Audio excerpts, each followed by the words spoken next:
Okay. तर आता आपण काय समजून घेणार आहे? तर आता आपण एटमॉस्फेरिक प्रेशर म्हणजे काय असतं हे समजून घेणार आहे. ओके. आता हे समजून घेण्याच्या आधी तुम्हाला हे माहीत असलं पाहिजे की जे आपलं अर्थ आहे, त्या अर्थला एक एटमॉस्फिअर असतं आणि ते अर्थचं एटमॉस्फिअर हे गॅसेसनं बनलेलं असतं.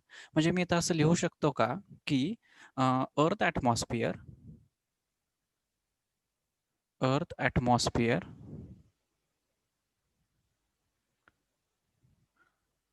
Is made up of gas. Okay. आता गॅस म्हणजेच फ्लुइड.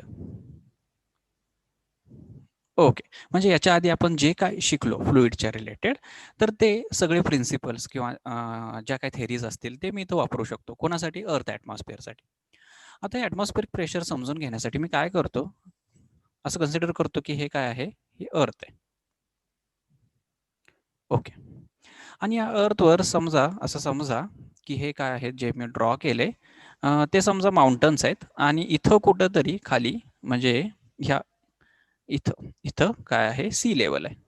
काय आहे? सी लेव्हल आहे. आणि हे जे काय दिसतंय तुम्हाला हे समजा माउंटन्स आहेत. ओके. म्हणजे मी काय कन्सिडर करतोय, की मी अर्थ कन्सिडर करतोय, की ज्याच्यामध्ये सी लेव्हल आहे आणि माउंटन्स आहेत. आता मला ह्या स्पेसिफिक सी लेव्हलला आणि एका स्पेसिफिक हाईटला किती ॲटमॉस्फेरिक प्रेशर असेल हे मला हे मला कॅल्क्युलेट करायचं आहे. ओके. आता तुम्हाला माहीत आहे, की आत्ताच मी सांगितलं, की अर्थ atmosphere is made up of a gas. म्हणजे त्याच्यामध्ये काय असतील? गॅस पार्टिकल्स असतील. म्हणून मी इथं गॅस पार्टिकल्स काय करतो? ड्रॉ करतो. बघा. आणि इथं अजून एक गोष्ट लक्षात घेण्याजोगी इथं अशी आहे, की जे काय गॅस पार्टिकल्स असतील किंवा जे काही ॲटमॉस्फिअर असेल, तर त्या ॲटमॉस्फिअरची डेन्सिटी ही अर्थच्या सरफेसपाशी खूप जास्त असते. ओके. आणि जसं-जसं आपण हाईट वाढवत जाऊ with respect to the surface of earth, तसं-तसं काय होत जाईल? त्या पार्टिकलची डेन्सिटी किंवा त्या ॲटमॉस्फिअरची डेन्सिटी काय होत जाईल? कमी होत जाईल. म्हणजे मी इथं असं लिहू का, की डेन्सिटी ऑफ ॲटमॉस्फिअर. स्पियर ती काय होत जाते? कमी होत जाते. कमी होत जाते. जसं-जसं आपण काय करतोय? त्याची हाईट वाढवतोय. म्हणजे जसं-जसं आपण वर जात जाऊ with respect to the surface of earth, तसं-तसं काय होतंय? तर त्या ॲटमॉस्फिअरची डेन्सिटी ही काय होत जाते? कमी होत जाते. ओके. समजा समजा इथे एक पर्सन आहे. कुठं आहे तो पर्सन? सी लेव्हलपाशी आहे. समजा ह्या पर्सनला मी नाव देतो ए पर्सन. आता ह्या पर्सनवर काहीतरी प्रेशर एक्झर्ट होत असणार आहे. कुणामुळे प्रेशर होत असणार आहे? ऑब्व्हियसली हे जे काही ॲटमॉस्फिअर आहे, त्या ॲटमॉस्फिअरमुळं किंवा जे काही गॅसेस आहेत, त्या गॅसेसमुळे ह्या पर्सनवर काहीतरी प्रेशर एक्झर्ट होत असणार आहे. आता हे प्रेशर काढायचं कसं? आपण लास्ट एक्सप्रेशनमध्ये बघितलेलं, की काय करतो हे प्रेशर काढण्यासाठी आपण काय करतो? तर एक इमॅजिनरी सिलेंडर कन्सिडर करतो. मग मी काय करतो, की ह्या पर्सनच्या वर एक इमॅजिनरी सिलेंडर कन्सिडर करतो. असा हा इमॅजिनरी सिलेंडर मी कन्सिडर करतो आणि त्याची हाईट मी काय म्हणतो समजा एच एवढी हाईट आहे. ओके. एच एवढी हाईट आहे. या इमॅजिनरी सिलेंडरची हाईट मी काय म्हणतो एच एवढी हाईट आहे. आता या पर्सनवर ह्या इमॅजिनरी सिलेंडरमुळं किंवा ह्या अर्थ ॲटमॉस्फिअरमुळं काहीतरी प्रेशर एक्झर्ट होत असणार आहे. आणि जेवढं प्रेशर एक्झर्ट होतं, तर त्याच प्रेशरला म्हणतात ॲटमॉस्फेरिक प्रेशर. ओके. आता याच्यामध्ये पण व्हेरिएशन आहे. व्हेरिएशन म्हणजे काय आहे? बघा. समजा इथे एक पर्सन मी कन्सिडर केला आणि इथे एक पर्सन मी कन्सिडर करतो. म्हणजे सेकंड पर्सन म्हणा ना, मग पर्सन बी म्हणतो ह्याला मी. पर्सन बी. आता नीट विचार करा, की मी काय सिच्युएशन घेतो, की इथं सी लेव्हलपाशी एक पर्सन आहे आणि त्याच्यावरचं जे काही प्रेशर असेल ते मी पी कन्सिडर करतो. आणि इथं एखादं माउंटनवर आहे किंवा with respect to the height आहे, त्याला काहीतरी तो हाईटवर आहे आणि त्याच्यावर जे काही प्रेशर एक्झर्ट होत असेल कुणामुळं? ते ॲटमॉस्फिअरमुळं, तर ते प्रेशर मी काय कन्सिडर करतो? P okay.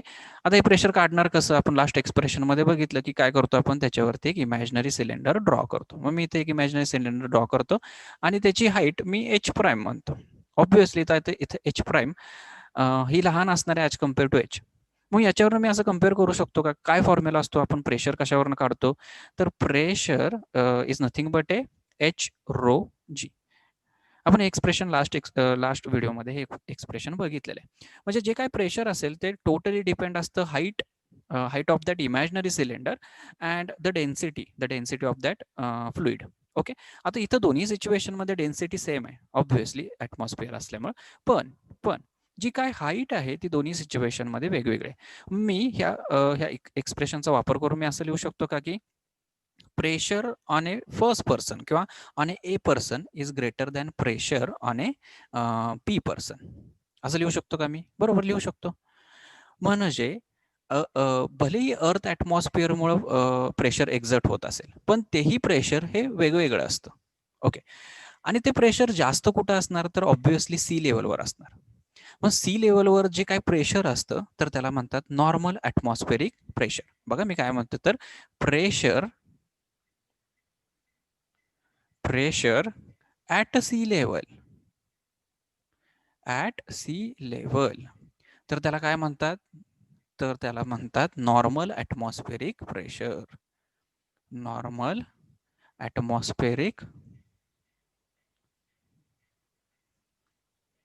प्रेशर. ओके, आणि जसं जसं with respect to the surface एखाद्या पर्सनची किंवा एखाद्या ऑब्जेक्टची हाईट वाढत जाते with respect to the surface, म्हणतोय सरफेस ऑफ अर्थ, जशी हाईट वाढत जाते तसं काय होतं त्याच्यावर कमी प्रेशर एक्झर्ट होत जातो. म्हणजे हायेस्ट प्रेशर कुठं असणार आहे तर ते सी लेवलला असणार आहे. आणि जर तुम्ही एखाद्या हाईटवर गेला, म्हणजे तुम्ही माउंट एव्हरेस्टवर गेला, तर तिथं जे काय ॲटमॉस्फिअरमुळे प्रेशर एक्झर्ट होईल तुमच्यावर किंवा एखाद्या ऑब्जेक्टवर, तर ते प्रेशर कमी असणार आहे as a compare to sea level.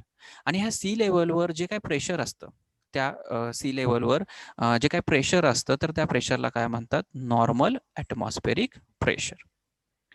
Okay, आता याच्यावरूनच मी कन्क्लुजन काय काढतो बघा, तर atmospheric pressure decreases as a height from earth surface increases. Obviously इथे एक एक्झाम्पल बघितले आपण. मग मी काय लिहितो इथं बघा, atmospheric pressure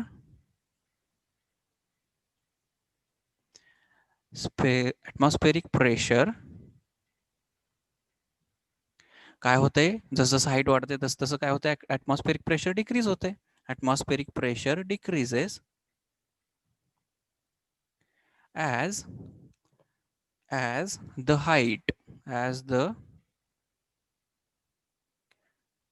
the height from the earth surface increases. From the earth surface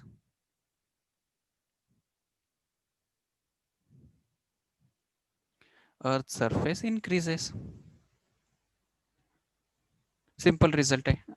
आता हे समजून घेण्यासाठी आपण एक एक्झाम्पल बघितलेलं, जो सी लेवलवर पर्सन आहे, पर्सन ए मी कन्सिडर केलाय, तर तो पर्सन त्याच्यावर जे काही प्रेशर एक्झर्ट होईल ते जास्त असणार आहे as compare to person B, की जो ॲट अ स्पेसिफिक हाईटवर आहे with respect to the earth surface. Okay, दुसरी गोष्ट इथं असंही एक पॉइंट आहे इथं, तर तो रिलेटेड आहे व्हॅक्यूम.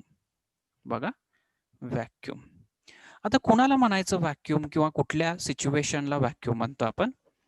तर व्हॅक्यूम म्हणजे काय असतं, समजा एखाद्या रिजनचं प्रेशर हे ॲटमॉस्फेरिक प्रेशरपेक्षा खूप कमी असेल, तर अशा रिजनला आपण तिथं म्हणतो की तिथं काय आहे, व्हॅक्यूम आहे. बघा मी परत एकदा सांगतो की एखाद्या रिजनचं मी काय करतो, हे समजा अर्थ ॲटमॉस्फिअर आहे आणि मी अर्थ ॲटमॉस्फिअरच्या पण वर जातो, खूप वर जातो, अर्थ ॲटमॉस्फिअरच्या पण वर जातो, खूप वर जातो, म्हणजे स्पेसमध्ये मी कन्सिडर करतोय एखादा ऑब्जेक्ट. तर स्पेसमध्ये कुठलेही एअर मॉलिक्युल्स नसणार आहेत की ज्याच्यावर प्रेशर एक्झर्ट करतील. मग तिथं ॲटमॉस्फेरिक नसणारच आहे, ॲटमॉस्फेरिक प्रेशर नसणारच आहे तिथं. मग तिथं जे काय असतं तर त्याला म्हणतात व्हॅक्यूम. किंवा दुसऱ्या भाषेत सांगायचं झालं की एखाद्या रिजनमध्ये जर त्या रिजनचं प्रेशर हे ॲटमॉस्फेरिक प्रेशरपेक्षा खूप कमी असेल, तर त्या रिजनला आपण म्हणतो की तिथं काय आहे, व्हॅक्यूम आहे. ओके, मग काय म्हणता येईल, if the gas pressure is very smaller than the atmospheric pressure then that region has a vacuum. बघा, गॅस प्रेशर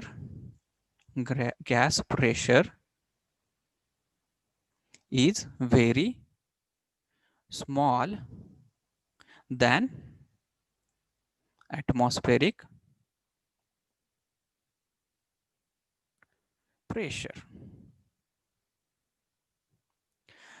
असं असेल तर तिथं आपण म्हणतो की तिथं काय आहे, व्हॅक्यूम आहे, की ज्याचं प्रेशर हे ॲटमॉस्फेरिक प्रेशरपेक्षा खूप लहान असतं. आता तुम्ही म्हणाल की सर लहान म्हणजे किती लहान असतं?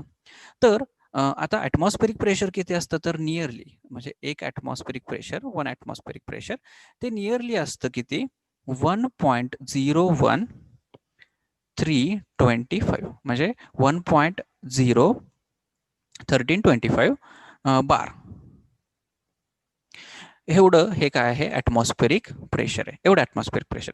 पण जर एखाद्या रिजनचं प्रेशर हे याच्यापेक्षाही खूप असेल, खूप लहान असेल, तर त्या रिजनचं आपण म्हणतो की तिथं प्रेशर किती आहे म्हणजे तिथं प्रेशरच नाहीये आणि तिथं आपण कन्सिडर करतो की तिथं व्हॅक्यूम आहे. म्हणजे समजा एखाद्या रिजनमध्ये प्रेशर जवळ-जवळ किती आहे 0.0020 बार असेल. ओके, एवढं प्रेशर असेल. तर आपण इथं काय म्हणणार की अशा सिच्युएशनमध्ये की तिथं काय आहे व्हॅक्यूम आहे. ओके. आय होप तुम्हाला हा पॉइंट कव्हर झाला असेल ॲटमॉस्फेरिक प्रेशर म्हणजे काय.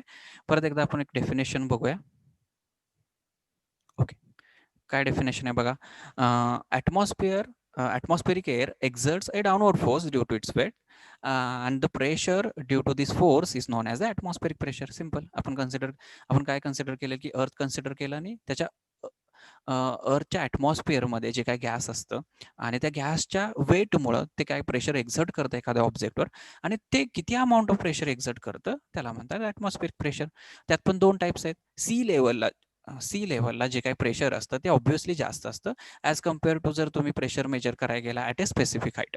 आणि जे काही सी लेवलला प्रेशर असतं तर त्याला आपण काय म्हणलेलं तर नॉर्मल ॲटमॉस्फेरिक प्रेशर. म्हणजे काय नॉर्मल ॲटमॉस्फेरिक प्रेशर म्हणजे काय तर normal atmospheric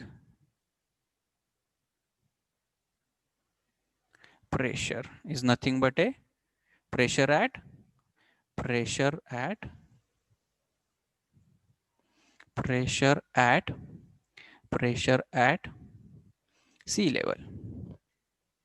Pressure at sea level. Okay.